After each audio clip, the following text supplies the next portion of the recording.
butterflies in my stomach, butterflies in my chest. Heartbeat like a bird that's humming. Trust your words cause you know me best. Let's take a walk down a brick road. Click your heels and you'll be there. I want you, do you want me to? Once you hear the rhythm playing, promise you won't be complaining. Hi everybody, welcome to the painting channel. Today is a watercolor Wren. I do hope it's quick and easy, so let's roll that intro, let's see what happens.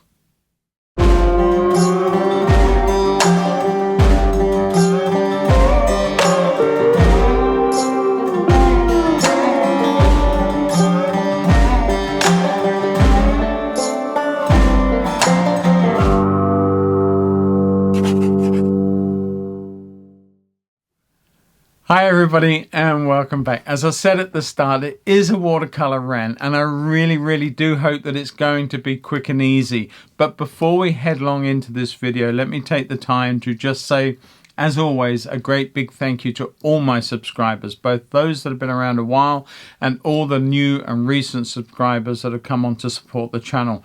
That is fantastic and I thank you all very much. And you know what I'm going to say, if you're watching this and you're not a subscriber, then please consider subscribing, clicking the bell icon, giving it a like and even adding comments. All of that is very welcome and it costs you nothing at all to do that. But in doing it, you actually help my channel reach a much wider audience around the world. So that support would be fantastic. And as I say, it doesn't cost you anything to do that.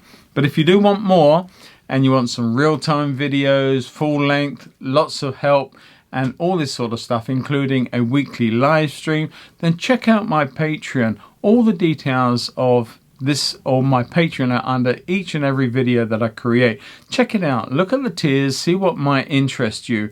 And there's also a great community page on Facebook where all my patrons can put work up, discuss each other, talk to each other. I can relate to that and I can interact with those as well. And it's a fantastic little Facebook community, as I say, just for my patrons. So it is worth taking a look. And if you want to get involved with my Patreon, it costs you what? A cup of coffee, maybe 2 coffees a month to do that. But you get so much more for it. And yeah, you'll be so welcome. Anyway, enough of that. Let's crack on and let's talk about watercolor. And let's talk about a beautiful garden bird known as a Wren. Catch you all soon, and I'll catch you each and every one of you next week, next Friday's video at 3 o'clock. In the meantime, happy painting, stay safe, be happy. Bye-bye.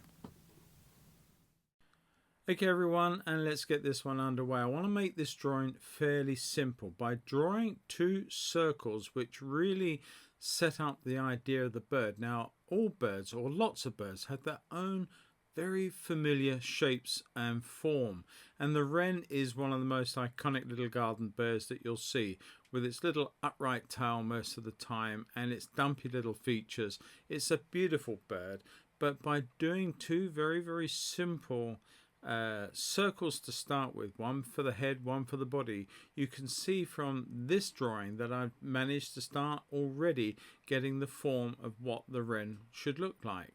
Now, the little flight feathers of the wings, they sort of extend beyond the projected or upright tail as it's dotting around. This is actually a little male. This little fellow was building nests, and what they do at the beginning of the season is the male rushes around the garden or his territory and he makes the start to several nests. And what he does is, once he's made several, he then invites the female to come and inspect each and every one of them, and she will choose one which he will then complete the building of, and that's where they will rear their family. Now, this little fella, actually they've got a really weird Latin name. They're called Troglodytes troglodytes. For any of you that are not in the know, I've always found that a great name for them to have, but there you go, it is what it is. Anyway, let's move on. I have drawn pretty much just the start of this. I'm putting the feet in and the legs, and it's got quite a weird angle with the feet because it's sort of on a piece of twig and it's poised ready to move off, and that's when I caught it with this photograph. I'm putting a very simple generic twig in, and it's not actually the one he was sitting on. In fact, what he was sitting on was but a hose pipe, to be quite honest with you, but I just felt that that wouldn't work, so I'm putting a twig in. But I'm looking, and all the time I'm refining. From that very initial 2 little circles, we are already developing the proper shape for this bird and starting to infill all the little bits and pieces that we need to be able to start the colour later on. So from that point of view, I am looking, I'm changing, I'm measuring. You can see me measuring now, counting down so many head lengths or beak lengths down the body, and I think I'm pretty much on it where it should be. So what I'm now doing, as I said, is refining. I'm deepening the body, I'm changing the looks of different parts and assessing one area against another area, and I think that really is important. Don't accept that everything you've got is correct first time around. What I'm also doing is erasing by tapping a very soft putty rubber across the whole of the drawing, and it's taking off an awful lot of the material that I have put down by sort of moving lines and changing the drawing, etc, etc. And so I wanted to alleviate the paper with too much, plus the fact I didn't want to drag any off with my hands across the white paper. I wanted to keep that fresh. I also wanted to be able to adjust lines even further should I need to do so. But we are coming to the point where the drawing is coming to an end, and knowing that, I'm really taking a lot more time just checking all the shapes and the forms, judging one area, one form, one shape against another. I'm extending the tail and making that a little thicker. I found that it was a little too thin at that base, and it really is full of feather at that point and sort of quite thick, so I had to change that. I'm re-establishing the legs. I'm checking on the shape that I've got them, the little areas of the background that will poke through. I must make sure that there is sufficient for that. And at the same time, these little knuckle bones in the toes, they really are so hard to get right. You got to take your time and really sort of check those out very carefully, because you can come unstuck.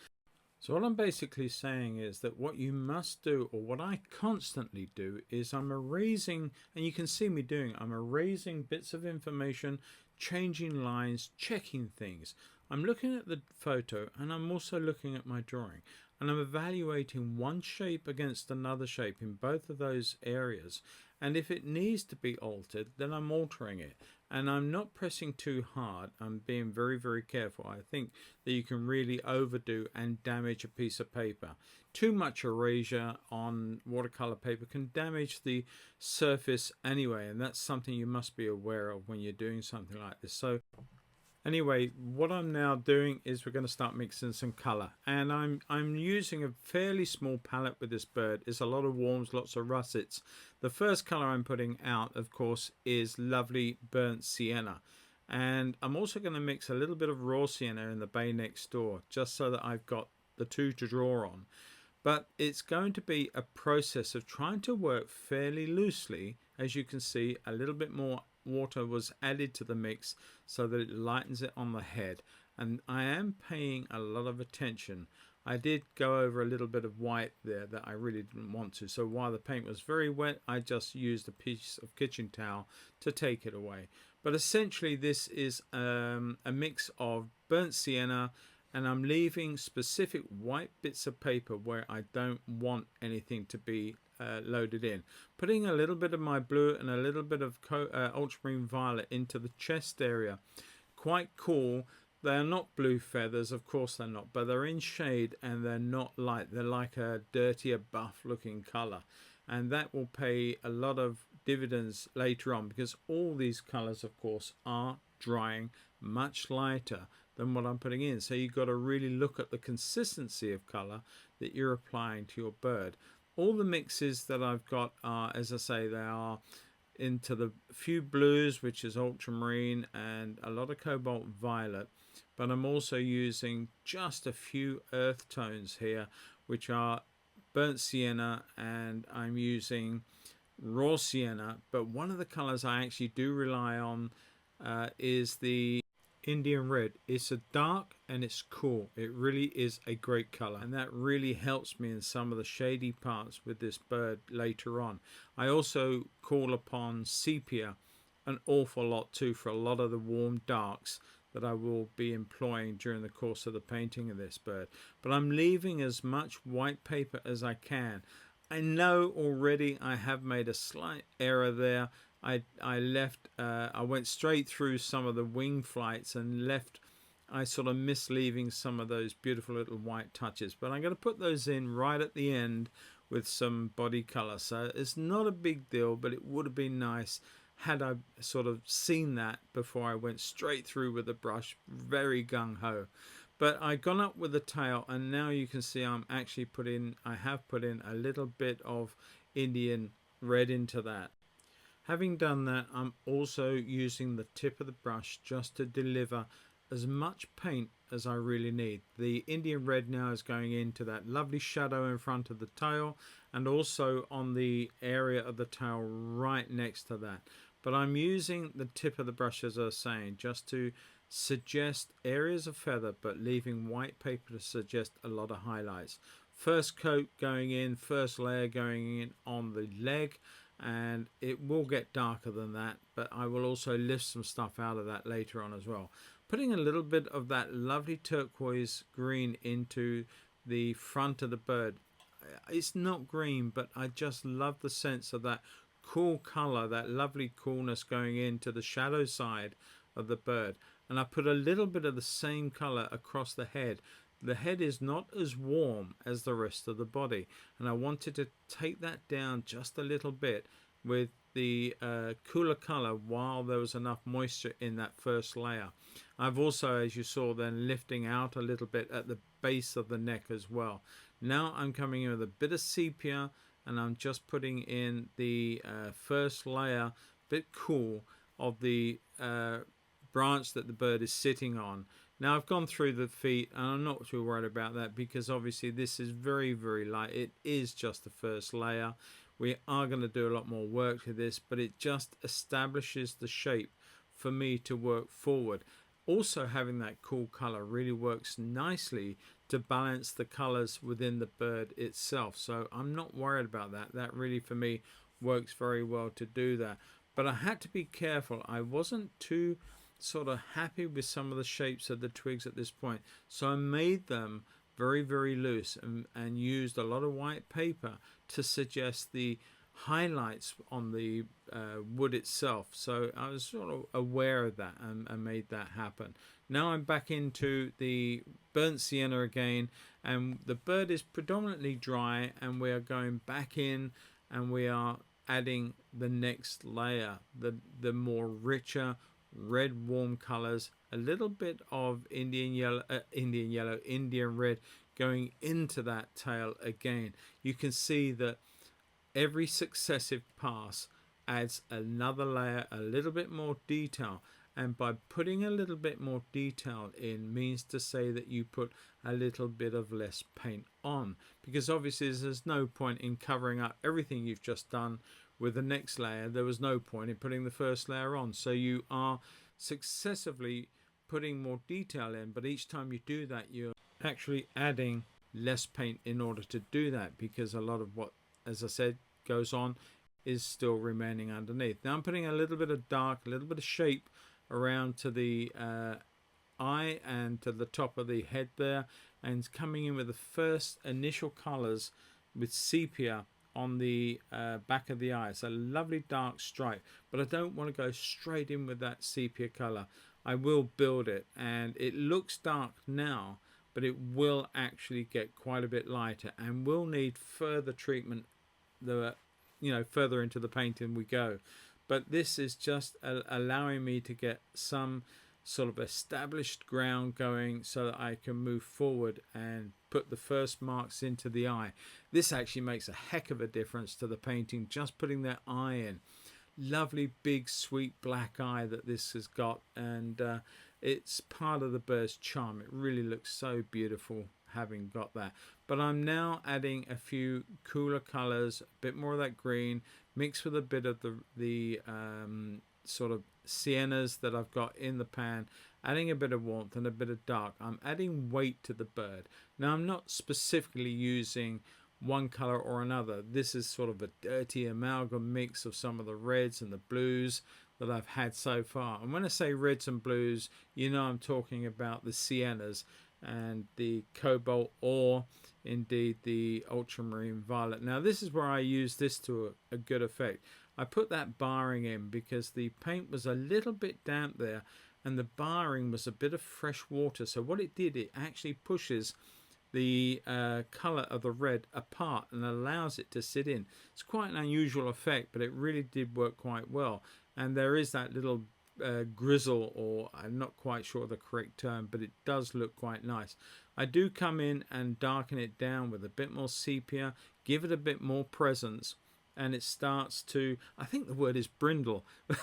I think it is anyway, but it gives it a bit more presence and starts giving a bit more information down under the tummy of the bird there. I'm coming in now with yet another layer, and we are using more sienna. We're making it a richer layer, but again I'm sort of putting a bit more water in places to lighten the load, as it were. I put some up through there, but I will take some of that back off. As I come in now, I am putting suggested of the wing flights, the primaries and the secondaries. I'm not going into a lot of detail. I'm not interested in lots of detail. The drawing and the colors, and that is all I need to suggest this bird. I don't need to have the nth degree of feather detail, as providing I observe a certain amount of information and I have, I suppose, in a sense, the right colors, the right values of those colors, then it's going to sing Wren all day long to an audience, and that's the end of it. That's really what I'm looking to do. But I'm adding little bits more detail. Here I put in some more of the Indian red. I think a touch of indigo, a little touch of sepia went into that as well, just to darken the edges of the feathers. And the sepia made great use here of the dark marks of the back of those tail feathers. But the thing is, there was still a little bit of warmth coming through them and enough white paper to suggest that there's white feather in there, it's catching some light, and that's really what I was looking to do as I brought that all the way down and to where it comes into the rump and between the two flight feathers of each of the two wings. Now I am sort of adding a bit more dark at the base of the feathers and the tail, and that will sort of continue on, but I just wanted to add as much while the paint was wet or damp. I didn't want it running, I didn't want it too wet, so a case of not doing too much. Here I decided I'd gone a little bit heavy. I lifted some of the pigment off and went straight in with some pure yellow ochre. It's the only time I used the yellow ochre in this painting, but it was enough. I took a bit off because it was a very, very strong pigment that I put in, but by lifting it off, the yellow ochre had left its own stain and its own presence could be felt within that little tail structure.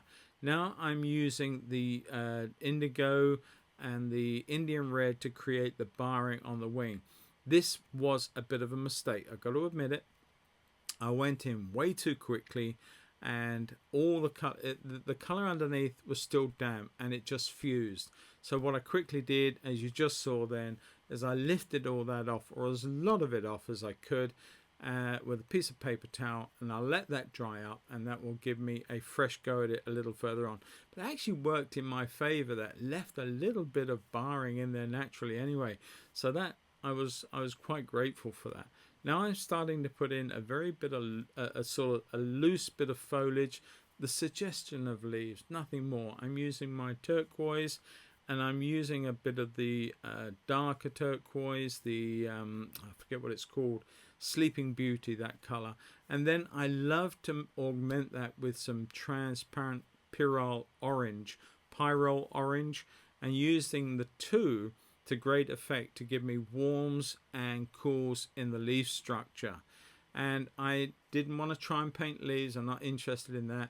If I'd have put too much detail in the leaves at this point, then the bird would have suffered. The bird is the whole painting. This merely, these leaves, this greenery, the twig that it's sitting on, are merely a support act, nothing more than that. So I wanted that to come across, and I made it very loose.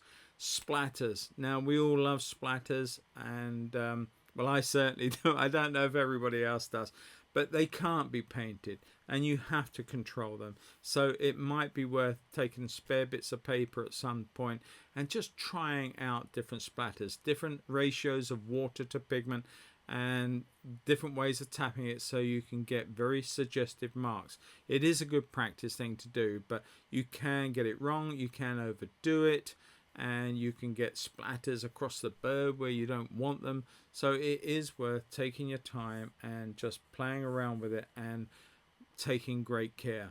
Now I am taking a bit more care here as well, because I'm putting a very dark mark as leaf foliage in the background, where I can isolate the rump and the back of the bird and its back leg. But I'm also not making a hard edge. You saw me take a little bit of moisture to the brush, and I am literally just softening some of the edges, but I'm definitely making sure that there's lovely foliage both above and below the place that the bird is sitting on. But don't forget, all of that is going to go a lot lighter, so it's not a big worry. It may be a case that you have to put in a bit more darks, a bit more orange, which I'm doing here. And now this is where I started looking at that twig. I wasn't quite happy with the way it went up. And the reason it did that, I don't know what. Basically, I didn't like it because the shape of it was mimicking the tail, and I didn't like that. So I decided, once I'd got all this area done, was to just change that ever so slightly so that it became less of an obvious parallel in the painting. I hate parallels. We are creatures of habit. We do tend to look for patterns and create patterns without really trying very hard to do it. We love patterns. We love this sort of symmetry in things, and as a populace. So what I'm doing here is I'm just going over that and changing some of it a little bit, or certainly sufficiently, so that I can get rid of the effect of that parallel. And I think it worked, and a few more splatters won't go amiss. I think it made a nice pleasant ending to that section of the painting. But now we're going to start working on some of the shadows, the underlying shadows of the branch itself, and giving that a bit more form. It's a very hard edge at the moment, and I'm just ending some of those little branches with a little, I don't know, a little tap here and there of the brush and a tap of the finger, just to make it go off into nothingness. But what I am doing is I'm not making a pure or hard edge. I'm not actually leaving hard edges. I'll come in there with some dampness, a little bit of indigo coming into the beak now, but I will soften that off. The beak was pretty much dark. It was in shade and shadow. It is a dark beak anyway, and I did lighten up a little bit on the lower mandible, but quite honestly, it doesn't take a lot of painting, just taking a bit of care, and that's quite important. Bringing that lower mandible down into the throat and starting the process of creating the darker throat feathers, so that you start linking areas of color, little areas that have got one part to another part. You start linking color together, linking bodies and shapes together. And I'm working this area with the fine feathers around the throat, coming down as it descends down past the eye towards the tummy. Now I am sort of putting a next layer of dark in, and there's a little bit of blue and a little bit of the sepia coming in, and I'm just refining and putting in a few taps of extra colors that suggest the shadow areas within the feathers. And the thing is that the feathers, when they lay flat, they don't give you a lot of light and dark, but when the bird is in this sort of angle, its throat is up and it's sort of puffed out a little bit, then some of those feathers in certain places are raised, and when they're raised, of course, they allow shadow and light areas. What I've just done then is gone over with another layer around the top of the eye, across the top of the eyebrow, to give that head a bit more shape, a bit more form. And I'm trying to isolate where we start getting in some of the light marks around the eye. So by putting darker parts in, I start isolating areas of paper that will suggest the lighter parts. And you can go on and do that, and what I'm doing is just literally being very, very careful, putting quite a dark mark in, but not a cool one, quite a warm one. Now I'm coming back in with the dark mark, the eye stripe from the rear of the eye. It's not right up to the black of the eye.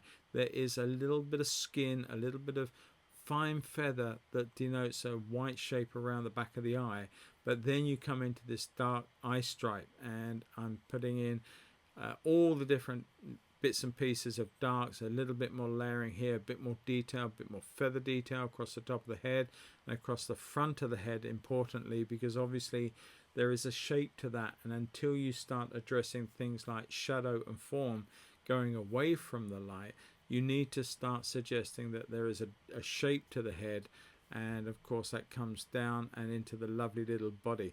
Dinky little bird, just can never get enough of seeing them, and they're quite aggressive when they're about. They really are. They won't put up with some of the other birds around them. They want to get on and do their thing. I suppose little packages, and they've got a big attitude. But I love them. I love watching them in the garden, especially first part of the season when you see the males, as I said earlier, going around creating little nests in preparation to entice a mate.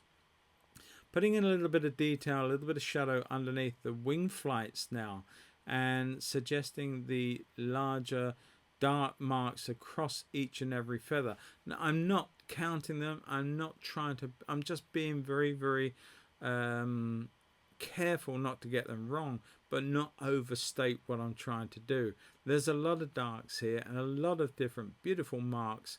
Now, if you actually examine the photograph to what I've done, they're probably not spot on, but they are enough to convey the message that this is a wren.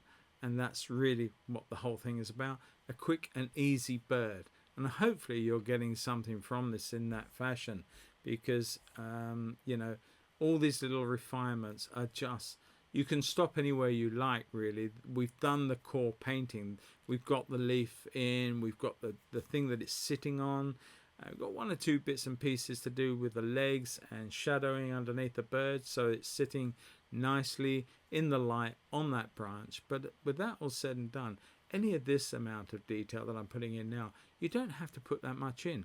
I love doing it, so I'm doing it, and I'm adding successive layer upon layer upon layer. But you don't have to go this far. The idea was to show you a quick and easy bird, and I think we've established that. And with one or two other little bits and pieces, the painting could be construed as finished. But me being me, I just love putting that little bit more in and adding that little bit of extra fine detail and going back in around that side of that head again. I'm tapping it off, and that just sort of spreads that paint. It's like a smear, and it just adds something extra, that subtle dry brush blend. Really, that's all it is. Now I'm coming in with a deliberate blue violet color underneath the wings, because I wanted to contrast all that red, all that russet. I wanted to contrast that with just a little bit of coolness. So I added that. It's a nice shadow effect into the rump and around the backs of the legs, but it was enough to give that cool, warm contrast which I was looking for. I've got it in a lot of the greens in the flower, in the leaf structure, but I needed a little bit more in the bird. Now I'm coming in with, as I said, that real dark statement on that leg that's in shadow, and you're not going to see too much detail in any of that anyway, so I went in there. But I also felt that the tummy and down that chest needed that much more. Going over those little brindle marks one more time, just to make them stand out a little bit more, but with a little less detail. I didn't put in the whole stripe. I tapped in 2 or 3 places along each stripe, so there was still some of the other marks still being revealed. And that's what I'm trying to say. Every successive layer, you don't have to completely obliterate what you did before that. Now, this is the back and the back of the elbow, as it were, and what would be the top part of your arm in a sense. And that's what I'm doing there, because obviously the bird's at a funny angle at that point, and he's got his leg sort of really punched up under his tummy. I'm putting in a lighter, I put a little bit of vermilion in actually with the orange, quite a bit of water just to suggest the pinkness on that back leg, and also into the toes. You don't see much of the front toe, but there is certainly enough of the back toe that needs to be put in, and to give that a correct amount of paint and colour and shape and form. But then the shadow went in on this leg. Now I didn't spot it at the time, I will be honest, but that back leg darkness went up just a little bit too far, and in the final image when I show you that, you will see that I've actually gone back in the next day, and I have just put a little bit more gouache in, a little bit of white paint, just to break that up. It just looked a bit awkward when I looked at it the next day, but that's what it's about. And because I was able to do it, because there was enough there to do it with, it wasn't a problem. And you'll see right at the end of this film that the painting has at that point had a little alteration, and I think it was for the best. So hopefully you'll see that and you'll agree with me.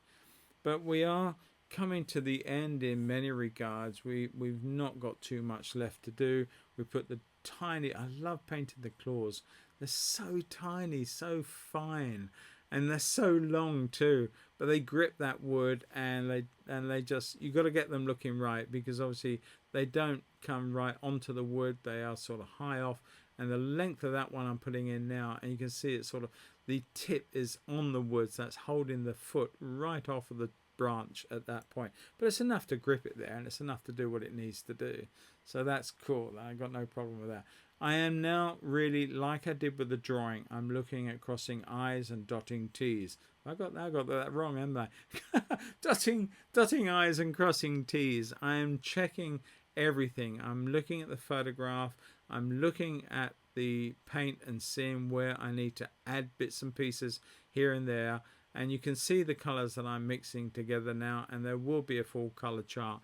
But it's quite a cool colour going in as the shadow on the branch, which is obviously suggesting the bird shadow against the light, and it really also conforms with the shadow from the tail. So it's moving quite forward of the bird, and I think that works quite well. What I am doing though is putting the darks in, and I took a little bit of paint off the foot. There you can see there's a little light mark where the foot is, and I literally took a bit of pigment out with the damp brush, made a I don't know, like a sort of a sharp edge to the brush in a way, so that I had that little chisel, then I could drag off enough pigment out of that toe to make it work. But I'm coming through now with more darks, more information as to this twig itself, but I'm going in with a bit of dampness in a moment, because I don't want hard edges. I literally want to soften the edges between that and the rest of the branch itself. A little bit of blue violet, a little bit of ultramarine violet coming into the mix as well. A little bit darker, especially around the foliage, because I felt the foliage was good, but I didn't want it to suddenly be the same sort of value as some of those darks. So I increased the dark to make them stand out. And now I'm just finalizing my thoughts with regards to the branch, putting a little bit of dampness to the brush now, as I said I would, and easing off the hard edges. I wanted them to be softer and flowing into the rest of the branch, as you can see.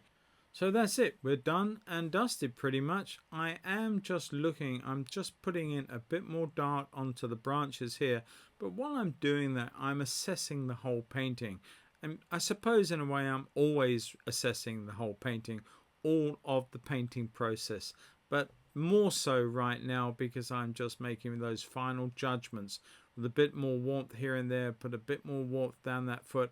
But I have told you that foot does change, not the foot but the leg actually changes, and you'll see that right at the end. Putting another bit of dark along that forward leg to make it really punch against the body and also against the green sky. So now I'm signing the painting. I've enjoyed this so much, guys and girls. I really do hope that you've got something from it to take forward in your own painting. It's 35 minutes. I do hope that it is a quick and easy bird for you, and that you've enjoyed it. What I'm doing now is putting a little bit of body color on where I lost a little bit earlier on in the painting session. And with that all said and done, I wish you all the best. Happy painting. Stay safe. Have fun. See you next week. Bye bye. Would that be cool? Yeah.